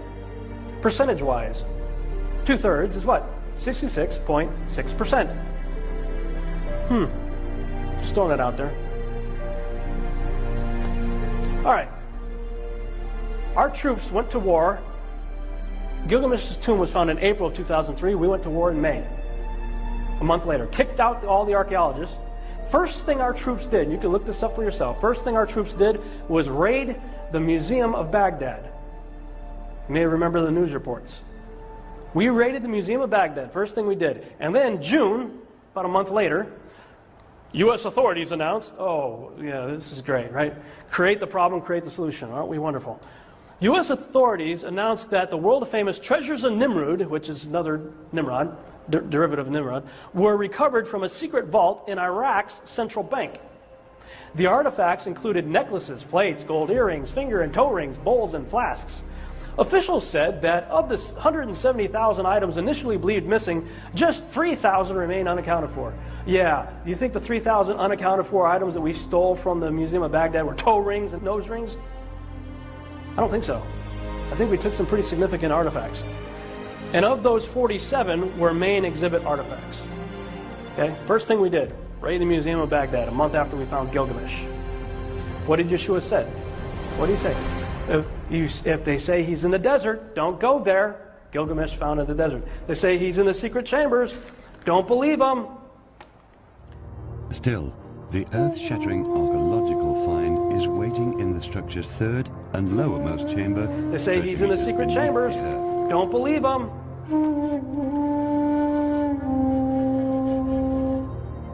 What experts had written off as a mere invention of the Greek historian Herodotus now reveals itself to be 100% real.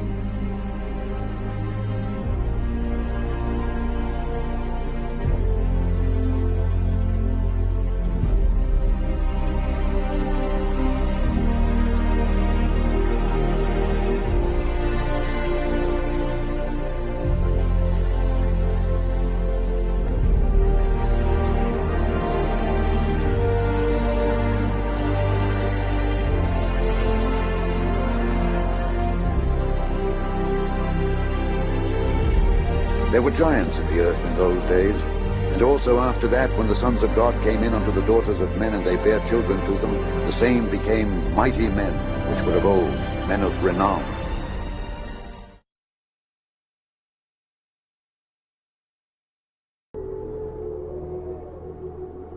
Giants. The traditions of peoples all over the world are quite unanimous in asserting that at an earlier time a race of giants lived on the earth, that most of the race were destroyed in great catastrophes, that they were of cruel nature and were ferociously fighting among themselves, that the last of them were exterminated when, after a cataclysm, a migration of peoples brought the forebears of the peoples of today to their new homelands. The Japanese narrate that when their forefathers, after a great catastrophe about 2,500 to 3,000 years ago, came from the continent and invaded the isles, they found their long-legged furry giants. These giants were called Ainu. The forefathers of the Japanese were defeated in the first encounter, but in the second encounter they were victorious. Ixtil Sakaito described the wandering of the people of the Western Hemisphere in the 4 ages of the world. The first age came to its end in the flood.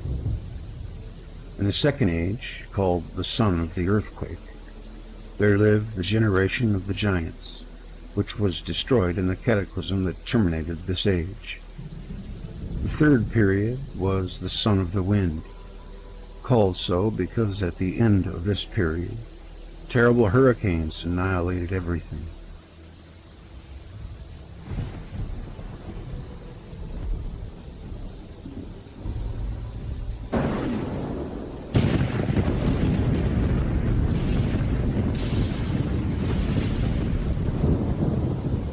The new inhabitants of the New World were Yulmi and Zakaloka, who came from the east to find a foothold at Patachin.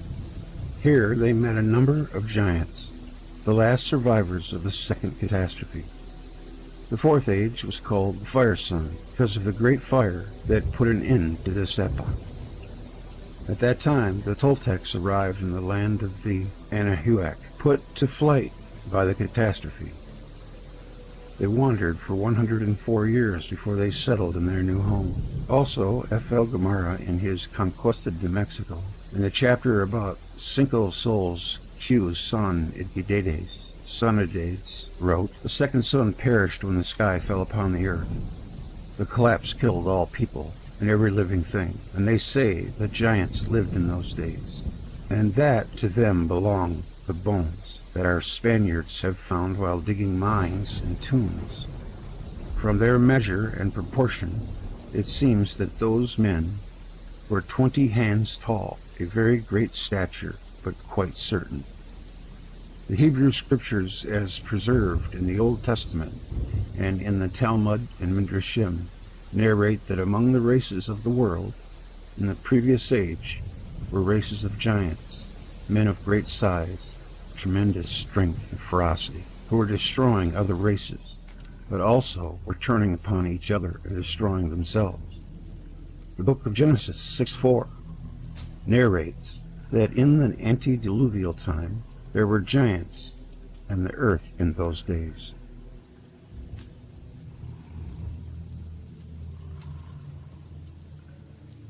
The Greek book of Baruch narrates that over 400,000 of the race of giants were destroyed by the flood. After the flood, there were only a few districts where some of them remained alive.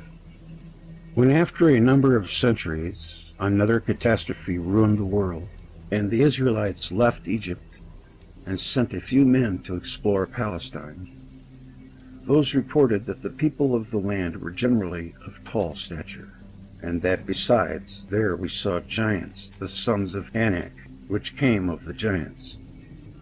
And we were in our own sight as grasshoppers, and so were we in their sight. This description clearly differentiates between the people of tall stature and the giants, and the supposition the Israelites found in Palestine, a normal race only taller than themselves, and thought them to be giants, is not supported by the text. A similar distinction is made in Deuteronomy 1:28. The people is greater and taller than we, and moreover, we have seen the sons of the Anakim, giants. There, they, a few families, lived in Hebron. Numbers 13:22. At the time when the Israelites approached the fields of Bashan in the Transjordan, only Og, king of Bashan, remained of the remnant of the giants. Joshua 13:12 and Doi 3:11. The other individuals of monstrous size had been annihilated in the meantime. Behold, his bedstead was a bedstead of iron. Is it not Rabbith of the children of Ammon? 9 cubits is the length thereof, and 4 cubits the breadth of it. After the cubit of a man, the text implies that at the time the book of Deuteronomy was written, the bedstead of Og was still in existence, and was a wonder for the onlookers. The giants were the remnant of a race close to extinction. Og was of the remnant of the giants that dwelt Ashtaroth and Edrei. Joshua 12:4. They were also called Emim, or the furious ones. The Emim dwelt therein, Moab of the Transjordan. In times past, a people great and many and tall as the Anakim, which also were accounted giants, as the Anakim, but Moab calls them Emim. This branch of the giants was already extinct. But the 2 cosmic ages earlier, in the days of Amraphel, king of Shinnah, and Abraham, the patriarch, Imim flourished in the Transjordan. Genesis 14:5.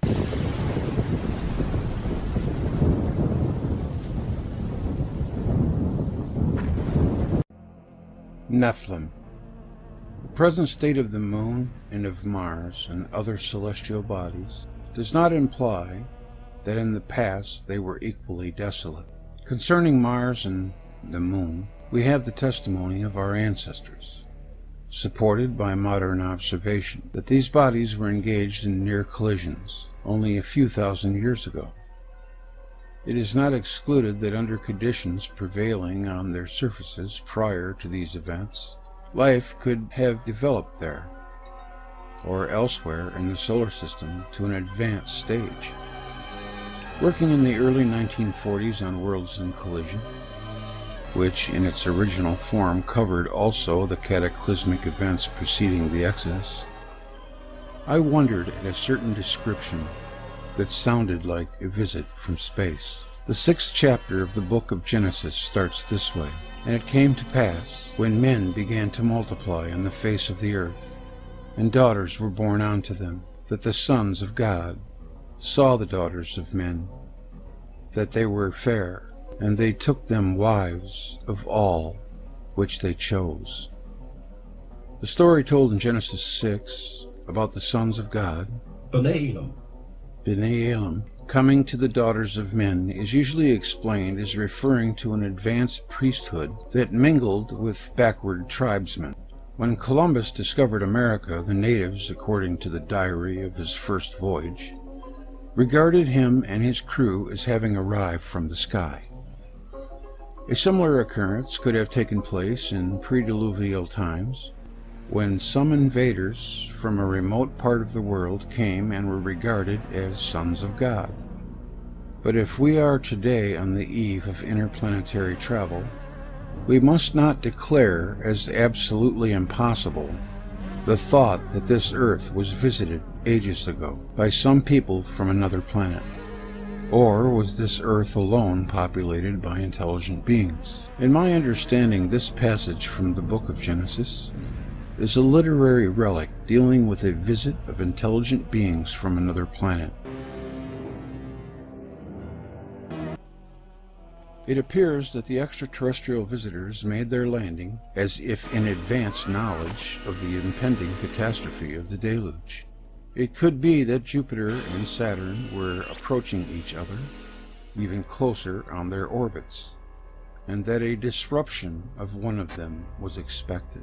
Possibly many centuries or even millennia passed between the landing and the deluge. The mission could have been undertaken to ascertain the conditions on Earth. If it was an escape, it could also have been from another catastrophe in the solar system, one of those that precede the deluge, like the one described as the dethronement and emasculation of Uranus by Kronos.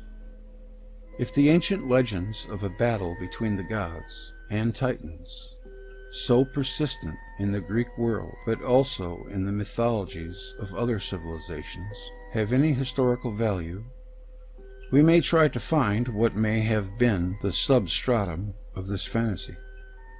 It seems that following great convulsions of nature, observable in the celestial sphere, giant bodies were hurled on the earth. They arrived, burned, and were crushed by impact. But at least one group of escapees succeeded in safely reaching the earth. They descended on Mount Hermon, or Anti-Lebanon. Of the extra-biblical traditions dealing with the subject, some reach hoary antiquity, antecedent to the composition of the Bible texts. The Book of Enoch narrates that the group was composed of males only, 200 in number, under the leadership of one by the name of Shemhazai. Aggadic literature says that the sons of God tried to return to heaven from where they had come, but could not. The new arrivals were probably of gigantic stature. Their progeny, with women of the earth, were giants. The Nephilim were on the earth in those days, and also afterward, when the sons of God came in to the daughters of men, and they bore children to them. These were the mighty men that were of old, the men of renown. Having fathered giants, they themselves must have been not of human size. The planet from which they came, I would not know to determine. El would refer to Saturn. The great size of the visitors would suggest a smaller body, where the gravitational influence would be less. 10,000 years is only an instant in the life of the cosmos. 10,000 years ago, man was only in a rude Stone Age. Today, he contemplates to visit other planets. If such progress is made in a time as short as this, who knows what secrets are concealed in the past or in the future? Because the story seemed so fantastic, I made up my mind at that time not to publish anything on the subject when discussing the deluge and still earlier events. I came to this idea in 1940 and 41. In the 1950s, many people reported sighting UFOs, which were claimed to be vehicles of visitors from other planets, a view which does not find any credence with me. In 1957, the space age began, and by the late 1960s, when the proposal that there were ancient visitors to Earth from other star systems found its way into print, in 1960, a Russian physicist and mathematician, M. Agrest, came to the conclusion that Baalbek Stone was a platform for ascent by ancient space travelers, and that Sodom and Gomorrah were destroyed by atomic weapons. February 9, 1960. At the time, I saw some alluring points to this thesis, but I would strongly question the implication that extraterrestrial visitors came to Earth as late as the Old Kingdom in Egypt, because this is the time to which the patriarch Abraham a contemporary of the destruction of Sodom and Gomorrah, belonged. Previously, several correspondents engaged me on the subject. One correctly observed that in order to procreate, the visitors must have been the same species as man.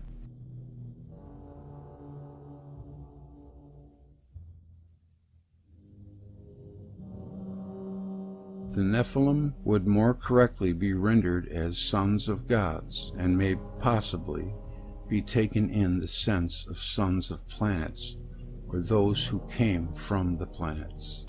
Several sources, including the Book of Enoch and Clement of Alexandria, maintain that the Nephilim brought with them much astronomical and technical knowledge, which they imparted to mankind. They couldn't have been all bad.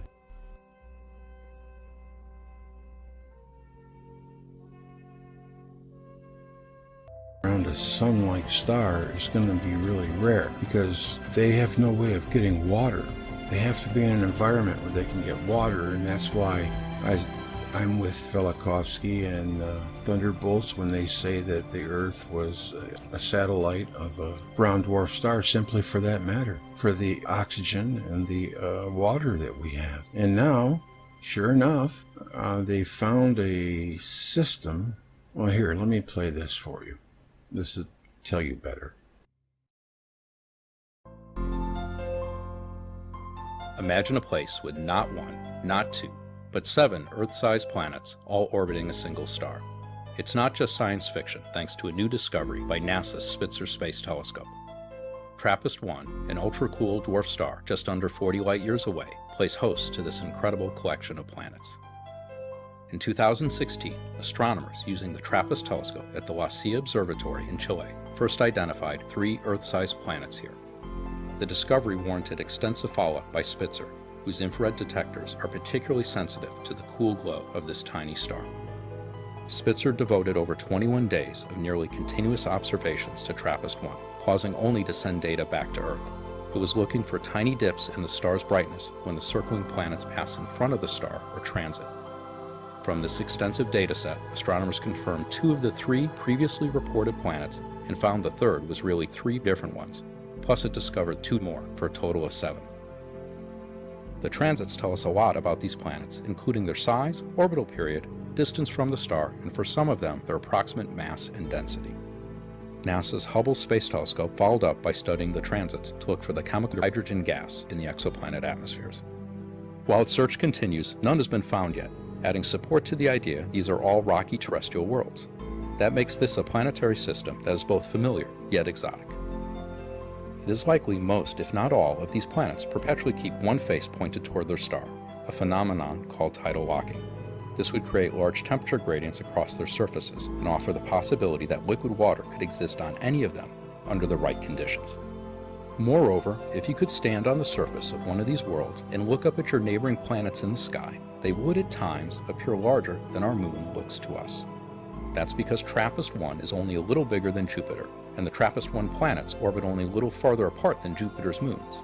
Interplanetary trips here would be measured in days, not months or years like in our solar system. For now, we can only speculate what these exoplanets might be like, as we still know relatively little about them.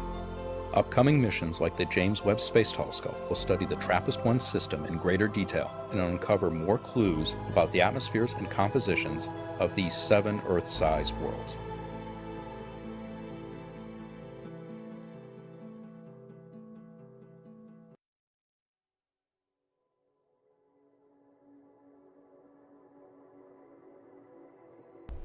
It's kind of funny, though.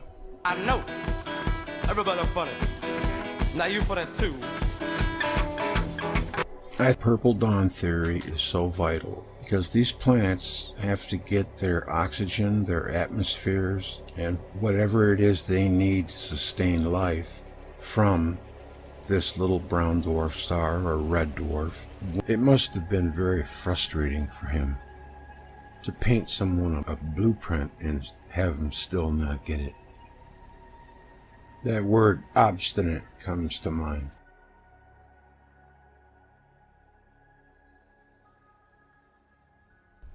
It's kind of funny, though. I said I know. Everybody funny.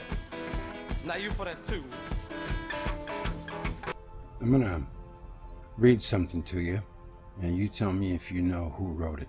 Estimates that super technological starmen with interstellar spaceships may have visited Earth some 5,000 times since life first proliferated on Earth some 500 million years ago.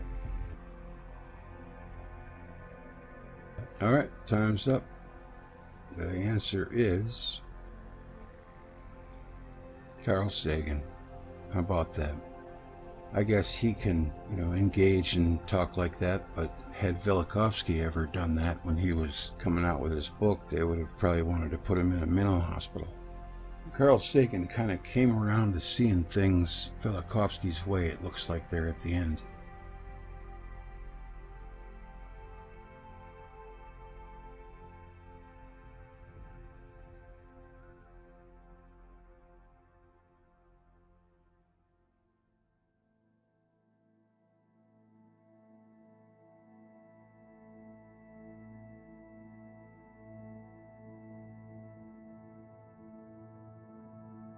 There's another one. Dr. V.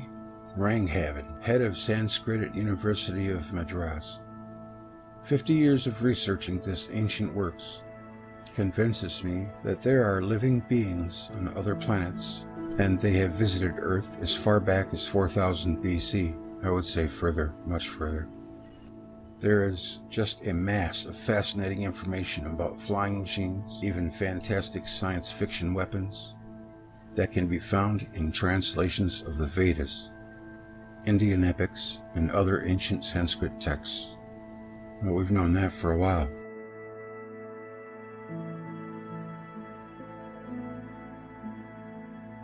And this one really gets me. Dr. Robert Bloom, a mainstream paleontologist, came out with a pronouncement that probably staggered all of his colleagues, saying it was clear to him that evolution was accomplished not by natural selection or mutations, but by spiritual beings of various grades and various kinds of intelligence. Even the hardcore mainstreamers end up coming out and saying this. And here's one of the things that gets me. I don't think for a minute that Cro-Magnon went extinct. Cro-Magnon man appeared with the mysteriously improved skeletal characteristics and with a cranial capacity that is amazingly in excess by 100 cubic centimeters of that of modern man. A similarly large degree of brain expansion occurred in absolutely no other species on Earth. In all the ages of the past, not has any genus shown evidence of brain mutation of a comparable magnitude since antiquity. Why aren't the apes getting bigger brains and evolving? The rabbits. No other species. The brains of all these early humans were 10 to 15% larger than ours. Well, this even goes further. We got them as cavemen. I don't think that they were cavemen. I know that one thing so that they could figure out the mysteries of the universe.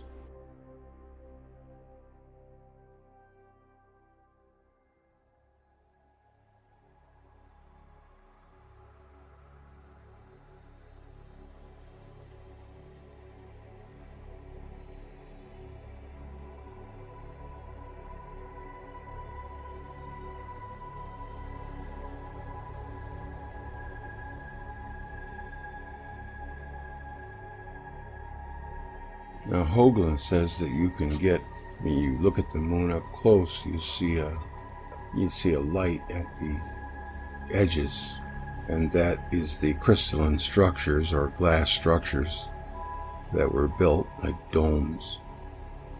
And this is what the moon looks like just looking at it through my regular lens. It's pretty bright and can't make much out. And when I zoom in on it, you can see what he's talking about, and you see that light around the edges there.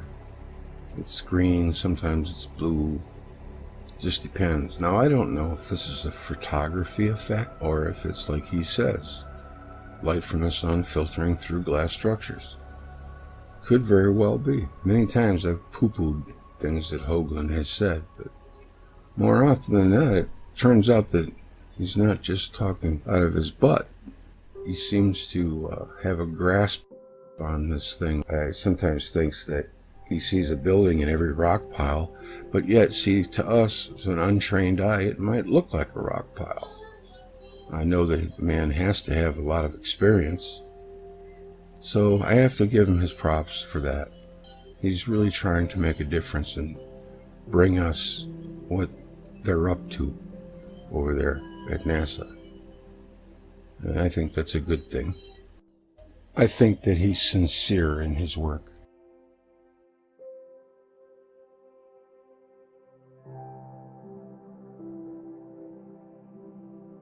Line with the actual solid horizon of space above the airglow. Now pay attention to your screen at the top center. You will see a dot of light appear and begin to move from right to left. Watch carefully. The dot will turn hard right in apparent response to a brief flash from the lower left. 3 seconds later, two contrails move sharply upward from the lower left.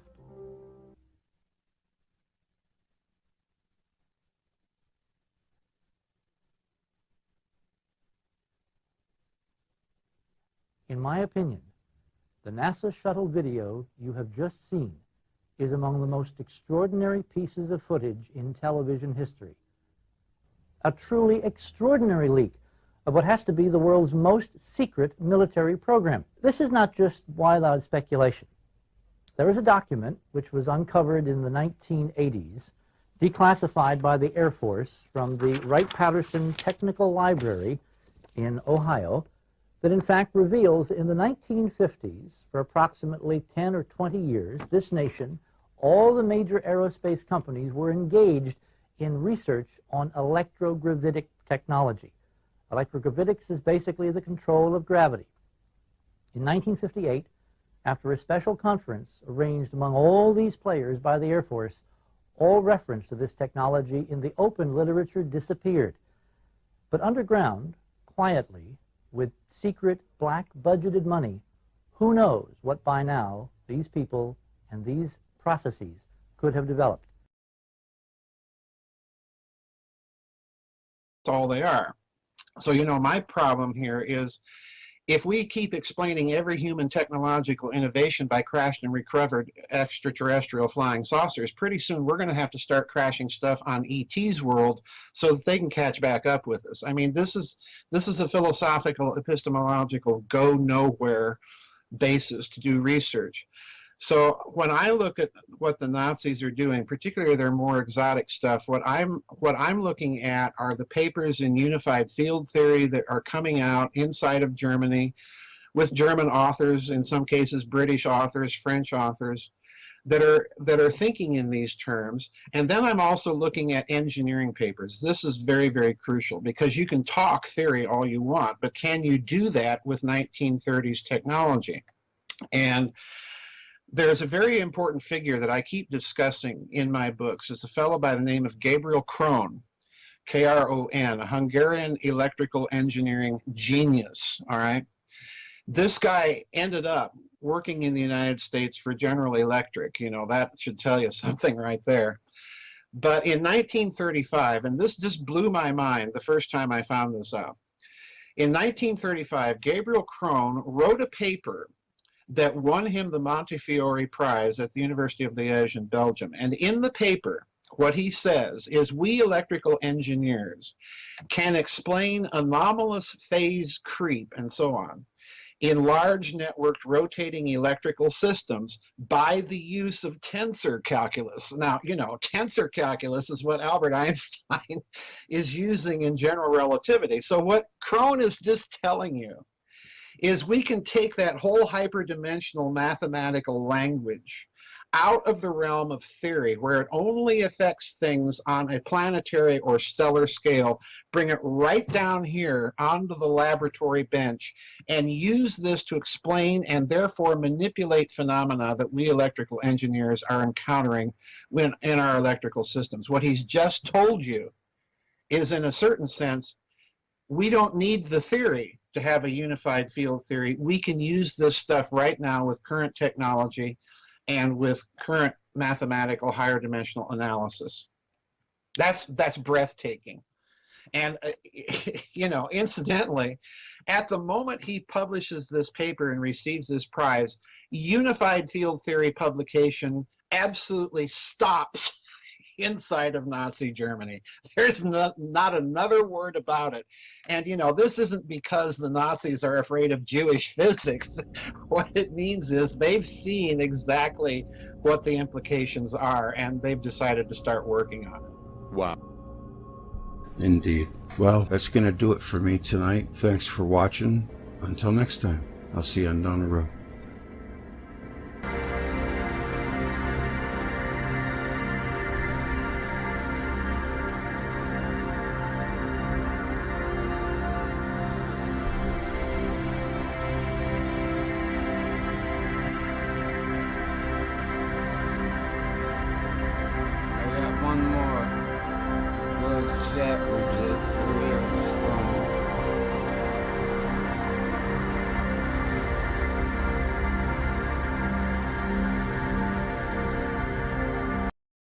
Was meant to be about 5000 BC.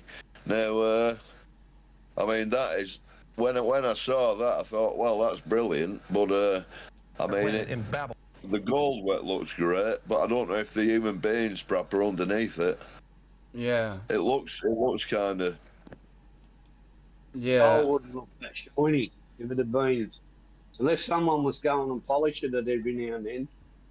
After 7,000 years or 8,000 years, it wouldn't look that shiny. Yeah, and So, no, you'd think. But, you know, the thing is that the whole synopsis of the story is that some nation, some race, advanced race, came to Earth and they created humanity to be slaves. You know about the Anunnaki and all that? Yeah. So what you're saying, Greg, is nothing's changed. Right. Well, I mean, The are majority they? of I don't know. humanity's still a slave today. They left, you know, apparently, but but what do you think? You know, because we had to come from somewhere, right? I mean, Well, I think myself, Greg, that a lot of these, especially Old Testament stories, they fit in very well with the Zionist narrative, which says that there are such things as kings and slaves. Normally, them being the kings, and everyone else being the slaves. Now, and he's going on about the 7 heads of the beast. Yeah. Now, that everyone that he mentioned was at some time now or in the past averse to some members of the Jewish nation.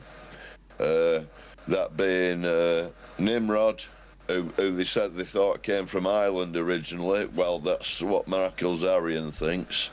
And set up the city there, and then Alexander the Great, obviously he went through Tyre and Sidon and flattened those places, and then of course he mentions Hitler. Yeah, the Antichrist. Yeah. Oh, this is the Antichrist list.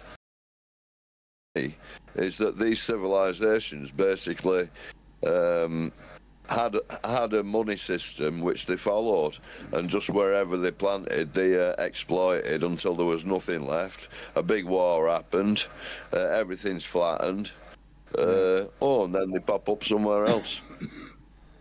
Yeah, and I think it's more along those lines what's happened, because they seem to, all right, they did forget the technology when it came to stone and stonework, and probably a lot of technologies, when knowledge of energy and all these things, probably medicine. They probably had fantastic knowledge and information. Yeah. But of course, these were all very closely guarded secrets, just like military secrets.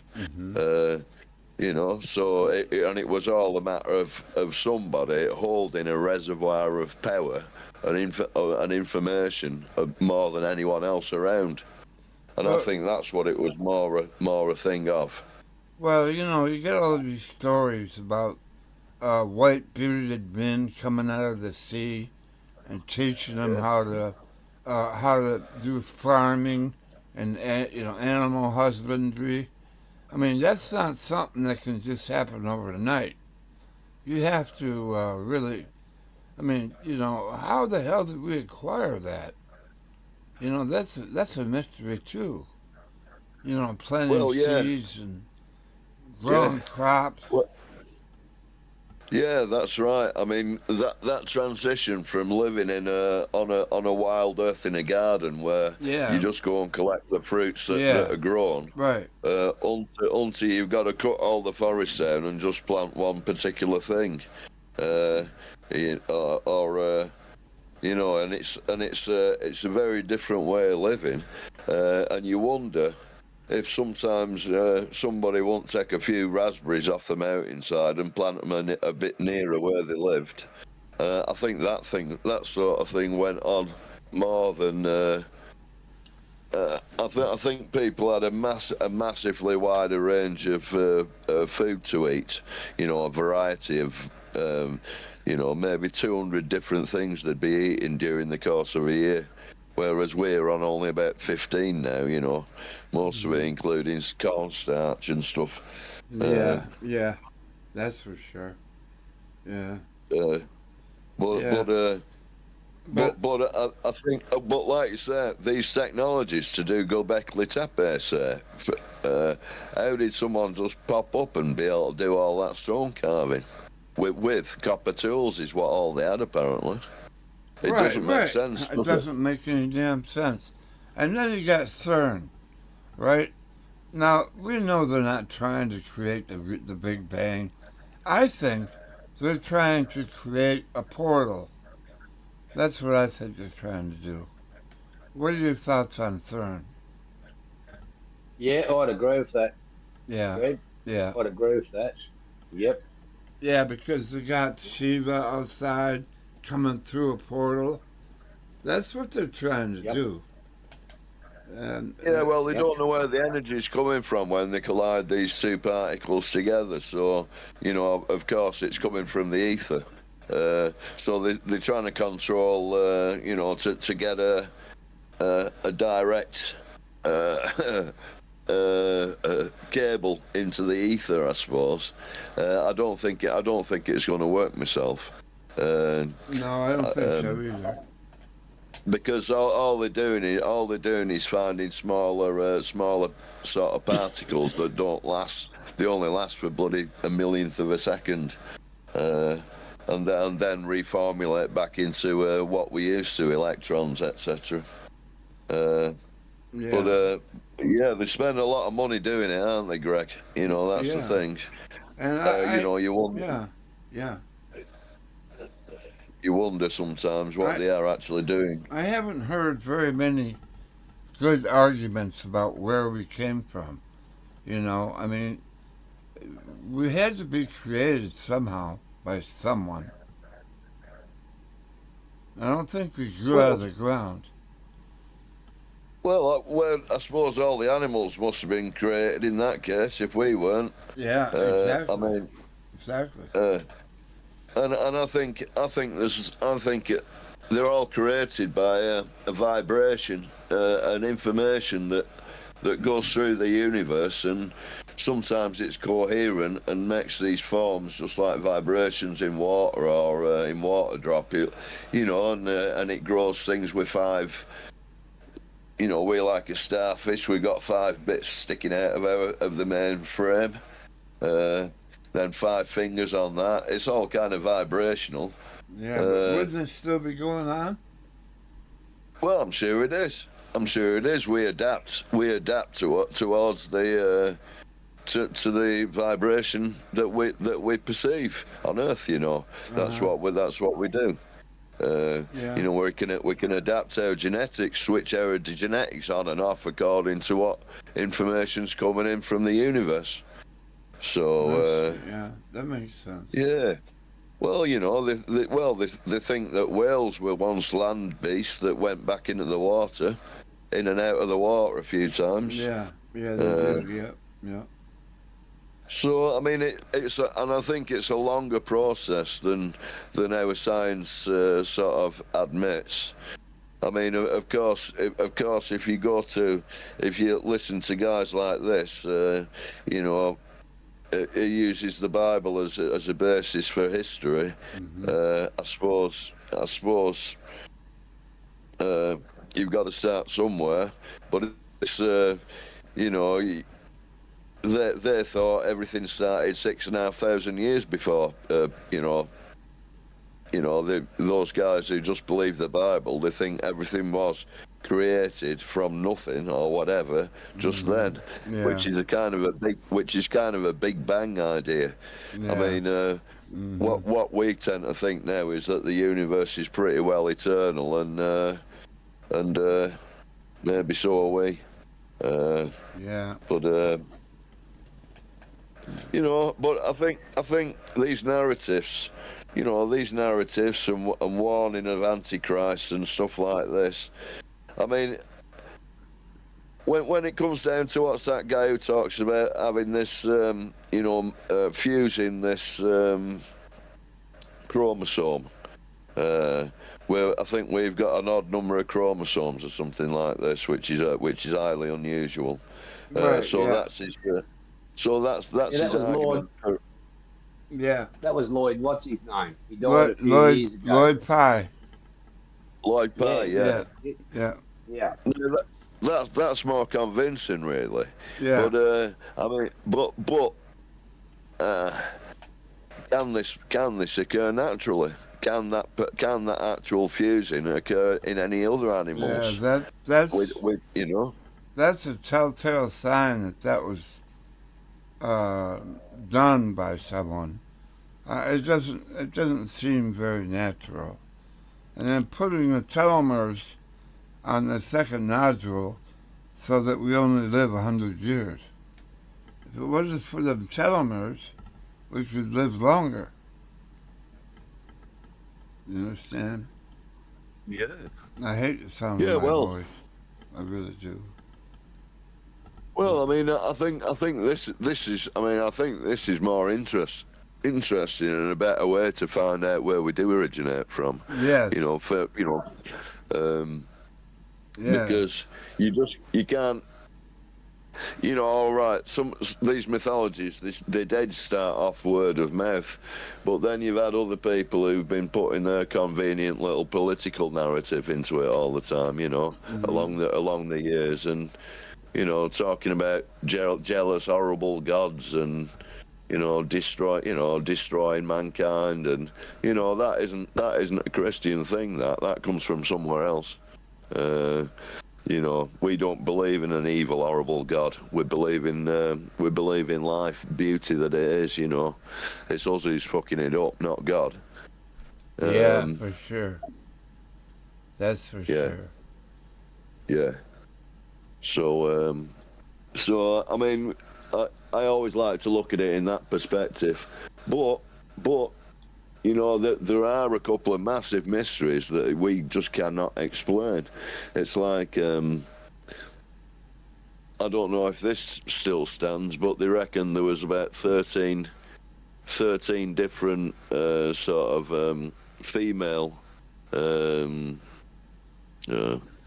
what is it?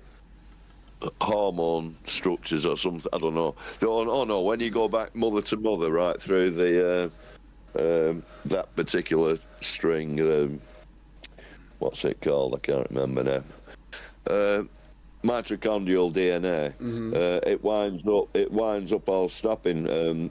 All the head branches stop at about 100,000 years ago or 120,000 years ago. And it becomes they all become sort of well, according to that what I heard a while there was a book about it. There were only like 12 mothers, who kind of constituted humanity from just about 12 individuals or something like this. They were saying females. Because you can trace that mitochondrial DNA back to the oldest things we've got, and they become more like one family, or 10 families, and then down to 5 families, and you know what I'm saying? There's only one ancestor, they reckon. So that's about 120,000 years ago from that report, what I heard. I don't know if it's been squashed or anything since then. But they were saying, there's a one Eve character, as it were.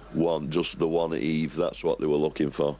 Again, it's a biblical, again, they're trying to couch things into a kind of a more religious, biblical situation for us. Yeah. And I don't know what current studies are on our ancestry when it goes back a long time. It seems to be more and more now, though, that these different hominid groups were interbreeding kind of successfully, and then going on their separate ways for 1,000 years, and then interbreeding again successfully, and creating other little species along the way. So you don't believe that we were created by a higher race? I don't think another race of humans or anything like that created us. I don't think there was some kind of clever guy, 9-foot guys walking around who with test tube making us. I don't think so. No. Okay. No. However, I think that the form, whatever that intelligence is in the universe, the thing that holds all the information, and I think that's what created us. The thing that we're a part of, that we're the energy. Yeah, that's what I was about to say, Nick. It's the total energy of the universe and all that affects us. And that comes back to what we all started with, was the electric universe, which is vibrations, isn't it? Yeah. So, yes, absolutely. Absolutely.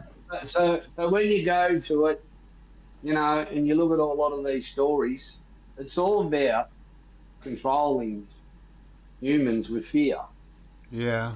Right? If you don't, like when you think about it, it's all about the bully boys in charge, and he knows that there's him and his little cohorts, his little group, but there's probably millions of other humans, and he knows he has to keep them in line, because if they step out of line, they could get rid of him and his cohorts overnight. So he does that through creating fear. Yeah. Yes, that's right. So that's just, and when you look at it, that's you go back through. So you got to remember too. I read a book a few years ago on, I think it was the Sumerians, where they were a very well advanced society, and within 100 years they went from being that to they couldn't read or write. So you take away our energy systems today, you have a total failure of our energy systems. What would we be like in 50 years' time? Because all that stuff we rely on no longer works. Yeah. Well, that's right. I mean, they've done that in England before. Yeah. Yeah. None of the kids could read all right, so the only thing they can do is go to work when they're 10-year-old. So that's what they did with them. Yeah. And they're trying to do it again in Europe by shutting off our internet communications or controlling them to the level where all you get is this infantile babble. Yeah. Oh, they got to gain control again. They don't have control right now. So they're going to find a way to take the internet away. Well, they're trying, but I don't think they're going to succeed. And I think this is where they're going to fail. They won't take it away, Greg, but they want to steer it in a direction that profits them. Yeah, but a Right? lot of people are seeing through that now. A lot of people have They'll woke just give up. us the shit information again. They'll just give us the absolute troll feed that you get off the BBC, that our politicians are really lovely guys looking after our best interests. Yeah, and they're And not. they're highly moral people. You know, Yeah. butter wouldn't melt in their mouth. And yet they're all absolutely sex deviant freaks, thieves, liars, Oh yeah. traitors. Did you see that Starber, your prime Well, he's the minister, is Prime Minister. Yeah. involved with Epstein? Yeah. Well, they all are. This is the great Yeah. thing that Trump's done, really, because there's been nothing too incriminating in there with Trump in it, out of those 3,000. But look at all the other ones who are in there. Yeah. Oh, and they're all doing insider trading as well. Yeah. Oh, they've only got one for it at the moment, but really, everyone there was doing Everyone's it. doing it. Every member of Congress And is it a was with millionaire. our money. Yeah. And then they're doing all these horrible genetic operations on kids, having kids, getting them pregnant. And, these are eugenicists. They believe that the poor people should all die because they're useless. You're right there. Yeah, You're right there. That's another thing all those people have in common as well who are on Epstein Island. Yeah, yep. Yep. Yep, yeah. Yep, eugenics has been the big thing for a long time with them all, and that They goes sure back have. Yeah. centuries too. Yeah. Yeah. You know? And this is what's getting exposed, thankfully. This is thankfully what's getting exposed. But the whole British system has run on this fear, and butter wouldn't melt in these people's mouths. They deserve all their money for the great decisions that they make, while we're all half dead or working underground or doing something, you know. Yeah. Fighting the fight. Trying to stay above water. Yeah, we're meant to look up. That's right. We're meant to look up to all these people as if they're something special. Yeah. And what we're finding now is, like, if you have a look at the world at the moment, there's a lot of discussion about how the population's going to go into freefall. Now, that could be good, that could be bad, right? In a lot of ways. But at the end of it, since the mid-1970s or early 1970s, you had a couple of people really coming out pushing this, that, you know, there'd be nowhere for anyone to stand or all that sort of stuff, where there's still plenty of room on this planet, in reality. Oh, yeah. Right? But you've had these people, we wouldn't be able to grow enough food and all that. Well, no, that's not really right. We've got the capacity to grow a lot more if we don't waste. And it's all about keeping... Yeah, it's all about yeah, that's right. I've seen some of that stuff on the farming in England, but it's all about controlling the narrative, you know? Like, when you look at it, you go, yep, this is all about controlling people, you know? And, yeah, well, in the end of it, they could end up becoming extinct too. That wouldn't be too bad, would it? Hello. Well, I mean, if you look at Europe, with the energy approach that they've got, which is absolutely ludicrous and suicidal. And then von der Leyen just recently, she just recently announced that she just recently announced that Europe will now accept Brazilian beef imports, but the thing is, all the farmers in Europe, they've got to have records of inoculation, all these standards, so much that you can hardly produce beef now. And so they just said, well, just import it all. You don't have to have any standards. Yeah, our beef farmers are getting screwed up the butt, man. That's bullshit. That's right. Yeah. Buying all that shitty beef from Argentina. But can I answer that quickly, Nick? That Brazilian beef export-import system, right? There's big problems starting to brew for that, because They grow probably the most beef in the world, right? And one of their biggest markets for a long time has been China. To the degree where about 3 or 4 years ago, they had sold all their young stuff off and basically had to start again. But because of the destruction of the Amazon, a lot of those areas.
Brazil, then China comes by. You know, and that seems to be going on a lot now. Yep. Where with oil, with everything, Our beef farmers are going out of business. The beef prices are really high at the moment, Greg. So why is that happening? Because they're not buying American beef. They're buying beef from everybody else. I don't know. They want the land. They're starving them out. They want the land. Yep. Yep. That's what they want. That is what they want. I know it's getting harder and harder with all this requirement to be able to sell it. You know, that's a big thing that's happening with this corporatization. Is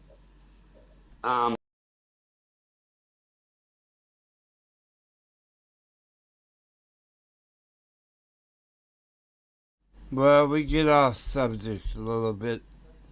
That'll do it for me tonight, folks. I'm tired. I can't hang like I used to, at least right now.